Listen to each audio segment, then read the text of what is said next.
If you can, try to imagine that my voice is a woman's voice because the story is about a Native American woman. Listening to the wind. It took an angel to introduce this Native American woman to Alcoholics Anonymous and recovery. I started drinking when I was around 11 years old. I stayed with my brother and his wife just outside of Gallup, New Mexico. We were poor. The smell of beans and fresh tortillas symbolized home to me. I slept in a bed with 3 other children where we huddled close to keep warm in the freezing winter. The snow was deep around us. I had a hard time reading and understanding schoolwork, so I skipped school every chance I got. My dad and grandma had told me the old stories about the longhouse and the travels of our people across the deserts and mountains of this country. I met a boy, and together we ditched school and stole a truck. We drank tequila and explored the red mesas together. Sometimes we sat in the shade of the trading post directly across the street from the tracks.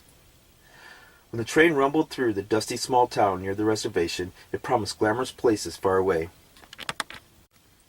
When I was 15 years old, I arrived alone in San Francisco with a guitar, a small suitcase, and $30.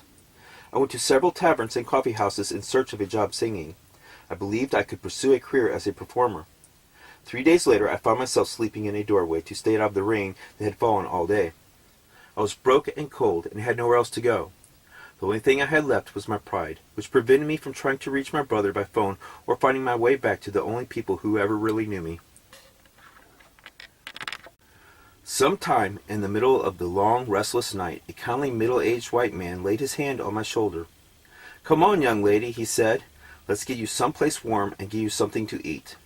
The price he asked in return seemed little, considering the cold, rainy night behind me. I left his hotel with $50 in my hand. Thus began a long and somewhat profitable career in prostitution. After working all night, I would drink to forget what I had to do to pay the rent, until the sunrise brought sleep. The weeks passed. I started stealing and robbed a gas station and a liquor store. I made very few friends. I learned to trust no one. One night, around 8 o'clock, a car pulled up to the curb just as I had settled myself half drunk against the wall of a building. I figured I had met my companion for the evening. We made the appropriate conversation to confirm the deal, and I got into the car. Suddenly I felt a deafening blow to my temple. I was knocked senseless. In a desolate area across town, I was pulled from the car, pistol-whipped, and left to die in the mud, with rain falling softly upon me. I came to in a hospital room with bars on the windows. I spent 7 weeks there, having repeated surgeries and barely recognizing my surroundings each time I woke up. Finally, when I was able to walk around a little, a policewoman came and I was taken to the county jail. It was my 3rd arrest in 2 months. Nearly 2 years on the streets had taken its toll. The judge said I could not be rehabilitated, and I was charged with 18 counts of felony. I would not see the streets again for nearly 26 months. I was 17 years old. The first few months I would have done just about anything for a drink. I knew I was powerless over the drugs, but I really could not see what harm there was in alcohol. In the summer I was released, I wasn't sure where I was going, but a nice cold beer sure sounded like a refreshing celebration of freedom. I bought a 6-pack and a bus ticket. When I got off the bus, I got a waitressing job in a bar. By the end of my first shift, however, I had enough money to get a bottle in a sleazy motel room nearby. A few weeks later I saw him, the only Indian I had met in a very long time. He was leaning over a pool table when I came to work. I put on my apron, grabbed a tray, and headed straight for him to see if he needed a refill. "Who let you off the reservation?" he asked. I was furious, humiliated, and embarrassed. That man became the father of my firstborn child. My relationship with him lasted only a few months, and was the first of many mutually abusive relationships that would continue over the next few years. I found myself alone, drunk, homeless, and pregnant in a matter of weeks. Afraid that I would wind up back in jail, I went to live with my brother and sister-in-law. My brother had gotten a very good job and moved to Hawaii. My son was born there, and on the day of his birth, I found my purpose in life. I was born to be a mom. He was beautiful, straight black hair and dark eyes. I had never felt like this in my life. I could put my past behind me once again and move forward into a new life with my child. After a year or so, I became bored with my life in the islands and the guy I had been dating. I said goodbye to my waitress job and my family and moved to California with my 1-year-old son. I needed transportation, but cars cost too much money. Where could I get lots of money? It did not seem appropriate to go back to prostitution in the same town where I was raising my son. I could take the bus to the next town, work all night, and come home in the morning if I could get someone to watch my little boy. The night job paid well. As long as I didn't work close to home where my child would attend school, everything would be fine. Also, I could drink on the job. I kept the welfare, though, because it provided health insurance. I did quite well financially. After 1 year, I found a beautiful large apartment that had a view of the ocean, bought a new car, and a purebred collie dog. The social workers started getting very nosy. I could not figure out what their problem was. I led a double life. By day, I was supermom, and by night, I was a drunken hooker. I met a wonderful man at the beach and fell in love. Everything was like heaven on earth until he asked where I worked. Of course I lied. I told him I worked for the government and held top secret clearance, which required complete secrecy. That's why I had to work nights, undercover, out of town, on weekends. Now maybe he would stop asking so many questions, but instead he proposed. We moved in together, and my working arrangements became nearly impossible to live with. So did my conscience.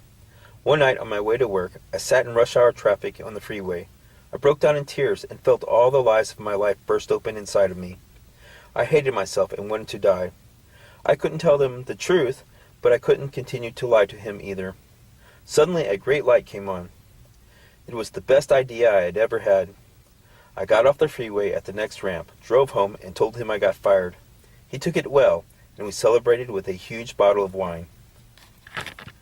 It took a lot of booze to cover the nightmares of my past, but I was sure I could get around this small problem before long. I never did. The relationship broke up over my drinking, and I packed my little car and moved myself, my son, our dog, and 3 cats to the mountains. This mountain town was a place I had visited as a child with Dad and Grandma. Memories of the stories of my childhood and our Indian people flooded in. I got a job cleaning cabins for a local resort lodge and got back on welfare. Shortly after our move, my son started school. By this time, I was consuming nearly a fifth of tequila each day, and blackouts were occurring on a regular basis. One day I got up as usual. The last thing I remember was feeling so shaky I could hardly stand up. I ate a tablespoon of honey, hoping it would give me the necessary sugar rush.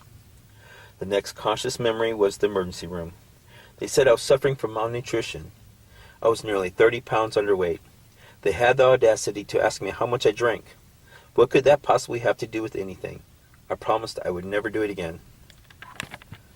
For the first time in my life, I tried very hard to quit drinking. After a few days of shakes and nausea, I decided that a shot of tequila wouldn't hurt. I had managed to put on a little weight, but 6 months later I collapsed and was diagnosed with a bleeding ulcer. I was in the hospital for 4 days that time. They told me that if I didn't stop drinking, I would probably die.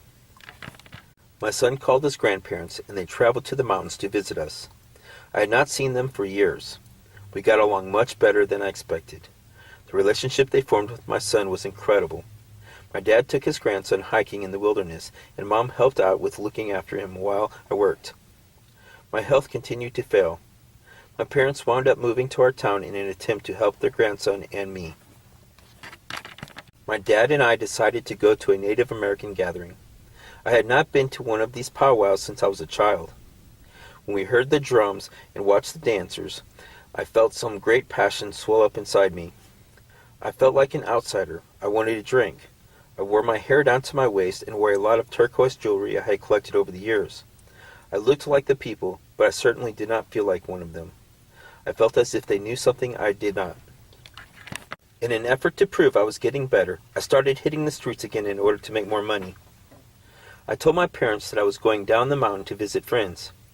I received my 3rd arrest for drunk driving on one of the trips back.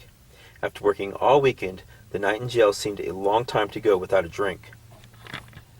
Weeks and months passed, and the blackouts continued getting worse. Then I met a man in a local bar. I didn't like him very well, but he had quite a lot of money, and he sure liked me. He took me to nice restaurants and brought me expensive gifts. As long as I had a buzz on with a few drinks, I could tolerate him. One thing led to another, and we wound up married. The most powerful motive I had was getting out of the streets and being provided for. I'd begun to think I did not have much longer to live. The faces of my doctors were looking more and more grim every time I went to the hospital to dry out. The marriage was a farce, and it did not take long for this man to figure that out. Someone had told him about my past, and he demanded to know the truth. I was tired, nauseated, and drunk. I just didn't care anymore, so I admitted everything. We fought every day after that, and my visits to the hospital became more frequent. One afternoon I decided I no longer wanted to live and got the gun from over the fireplace. I owe my life to the man I had married. He heard my child scream from out back and came running into the house. He grabbed the gun and wrestled it away from me. I was numb and couldn't figure out what had happened. My son was taken away from me by the authorities, and I was placed in a locked ward for the criminally insane. I spent 3 days there on legal hold. After I was released, most of the next few weeks was a blur. One night I caught my husband with another woman. We fought, and I followed him in my car and tried to run him down, right in the middle of the main street in town. The incident caused a 6-car pileup, and when the law caught up to me later, I was sent to the locked ward again. I do not remember arriving there, and when I woke up, I didn't know where I was. I was tied to a table with restraints around my wrists, both ankles, and my neck. They shot heavy drugs into my veins and kept me like that for a long time. I was released 5 days later. When I left, there was no one there to drive me home, so I hitchhiked. The house was dark and locked, and no one was anywhere around to let me in. I got a bottle and sat in the snow in the back porch and drank. One day, I decided I'd better go to the laundromat and wash some clothes. There was a woman there with a couple of kids. She moved around quickly, folding clothes and stacking them neatly in a couple of huge baskets. Where did she get her energy? Suddenly I realized I had to put my clothes into the dryers. I could not remember which washers I had put them in. I looked into probably 20 different washers. I made up my mind how to handle the situation. I would stay here until everyone else had left. I would keep whatever clothes were left behind, as well as my own. As the other woman finished her task, she was writing something down on a small piece of paper. She loaded her baskets and kids into her car and came back into the laundromat. She came right up to me and handed me the small blue paper. I couldn't make out what it said. I smiled politely and slurred a friendly "thank you." Later I made out the telephone number and the handwritten message below. If you ever want to stop drinking, call Alcoholics Anonymous 24 hours a day. Why had she given me this? And what made her think I was drinking? Couldn't she see my bottle of soda? Of all the nerve. I was mortified. I folded the paper neatly and put it in the back pocket of my jeans. As the next few weeks passed, I became sicker by the day. One morning I woke up alone as usual. I hadn't seen my husband in a long time. I needed a drink, and the bottle on the bedside table was dry. I rose on my shaky legs, but they refused to hold my weight. I fell to the floor and began crawling around the house looking for a bottle. Nothing. This meant I had to leave the house and get to a store. I found my empty purse on the floor, but I knew I could never make it to the car. I became terrified. Who could I call? I never saw any friends anymore, and there was no way I could call family. I remembered the number in the pocket of my jeans. I hadn't even gotten dressed for several days. Where were the jeans? I searched the house until I found them on the floor of the bedroom. The number was in the pocket. After 3 tries, I managed to dial the number. A woman's voice answered. I got this number from you. Is this AA? I asked. Yes. Do you want to stop drinking? Please, yes. I need help, oh God. I felt the fiery tears run down my face. 5 minutes later, she pulled into my driveway. She must have been some kind of angel. How had she appeared from nowhere that day in the laundromat? How had she known? How had I kept her number all that time without losing it? The AA woman made sure I had no more alcohol in the house. She was very tough on me for a long time. I went to meetings every day and started taking the steps. The first step showed me that I was powerless over alcohol and anything else that threatened my sobriety or muddled my thinking. Alcohol was only a symptom of much deeper problems of dishonesty and denial. Now it was a matter of coming to grips with a power greater than myself.